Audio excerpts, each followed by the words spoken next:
Boker Tov, bonjour à tous, c'est les 8h et vous êtes bien sûr studiokalita.com. Nous sommes le lundi 13 novembre 2017, Kaf Dalet Pecheshvan. Bienvenue sur Studio Kalita pour une heure d'actualité israélienne en direct de Jérusalem.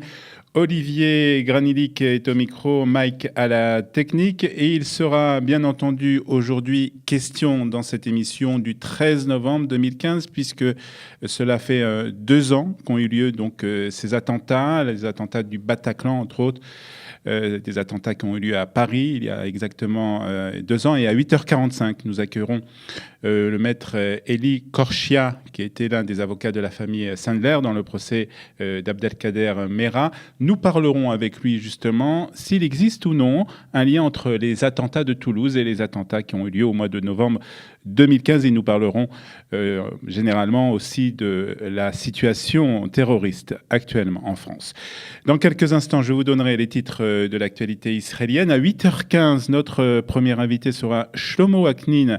C'est un habitant de Givat Zerev et nous parlerons avec lui de l'enveloppe de 800 millions de shekels promis par le Premier ministre Binyamin Netanyahu pour améliorer la sécurité des routes en Judée-Samarie. On lui demandera si cela le satisfait. Puis à 8h25, ce sera l'heure d'un jour, notre histoire qui sera présentée par Eliana Garfunkel. 8h40, la revue de la presse que j'aurai le plaisir de vous présenter. Merci de votre attention.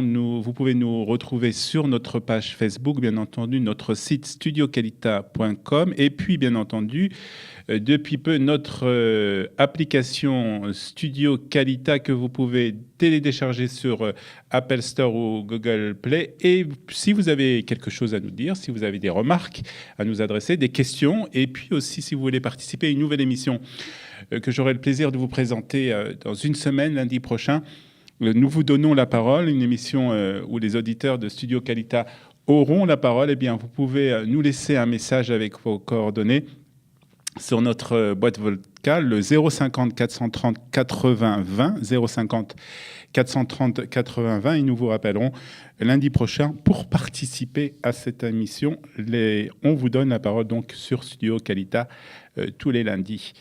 À partir de la semaine prochaine. Mais nous commençons donc tout de suite par les titres de l'actualité israélienne avec un violent tremblement de terre d'une magnitude de 7,3 sur l'échelle de Richter qui a frappé hier le nord-est de l'Irak, tout près de la frontière avec l'Iran, faisant au moins plusieurs centaines de morts et plusieurs aussi centaines de blessés. On parle de plus de 150 morts et 900 blessés pour le moment. Un tremblement de terre qui a été aussi ressenti en Israël, puisque dans le nord et dans le centre du pays, plusieurs Israéliens ont senti la terre trembler, provoquant une légère panique, particulièrement pour ceux qui habitent dans des tours, dans des hautes tours. Plusieurs personnes sont rapidement descendues, des tours donc résidentielles. C'est ce qu'a déclaré une habitante de Tel Aviv, mais aucun blessé ni dégâts ne sont à déplorer en Israël. On revient sur la tension dans le nord du pays avec le Premier ministre Binyamin Netanyahu qui a averti hier que le pays répondra durement à toute attaque lancée contre lui, contre Israël bien entendu, indépendamment de qui en est à l'origine. Il répondait aussi aux menaces lancées par le Hezbollah après la destruction d'un tunnel dans la bande de Gaza, une destruction qui avait fait 12 morts palestiniens, c'était le 30 octobre dernier, des Palestiniens membres du Hamas, mais aussi du Hezbollah. Nous adopterons une position déterminée face à ceux qui tentent de nous attaquer ou qui nous agressent depuis n'importe quel secteur, a déclaré Binyamin Netanyahu en début du Conseil des ministres hier à Jérusalem. Et puis la réaction du djihad islamique ne s'est pas fait attendre, puisqu'un porte-parole du mouvement terroriste a déclaré hier que les menaces israéliennes contre les dirigeants du groupe terroriste constituaient un acte de guerre, une déclaration de guerre, et a juré de continuer à essayer de mener des attaques de représailles contre Israël.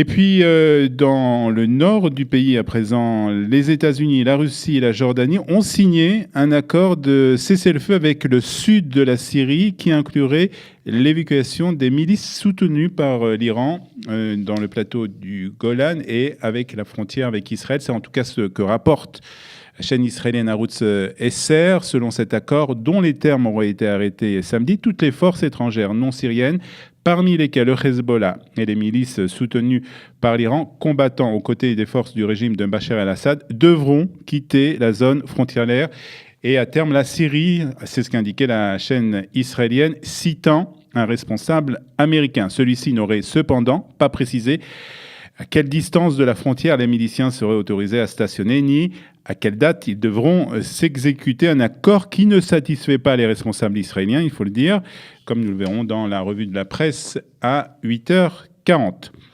Un mot de politique et de sport, puisque le Maroc est revenu sur sa décision de ne pas permettre l'entrée sur son sol de judokas israéliens pour une compétition internationale. En effet, la semaine dernière, les membres de l'équipe de judo israélienne étaient arrivés à l'aéroport Ben Gurion et avaient dû faire demi-tour après avoir appris qu'ils n'étaient pas autorisés à rentrer au Maroc.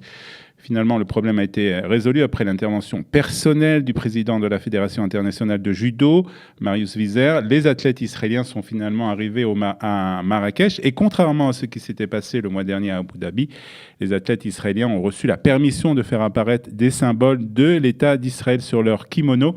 Ainsi, on pouvait distinguer les lettres ISR, Israël, donc sur le kimono de Ori Sasson lors de la compétition d'hier soir. La météo de ce lundi 13 novembre 2007, il fera 28 degrés à Haïfa, aujourd'hui 30 à Tel Aviv, 25 degrés ici à Jérusalem et 31 degrés à Eilat. Il est 8h07. Vous êtes toujours sur studiokalita.com. Dans un instant, notre premier invité, il s'agit de Shlomo Waknin qui sera en ligne avec nous, un habitant de Givat Ze'ev, avec qui nous parlerons de cette enveloppe de 800 millions de shekels promise par le Premier ministre israélien pour améliorer la sécurité des routes en Judée et Samarie.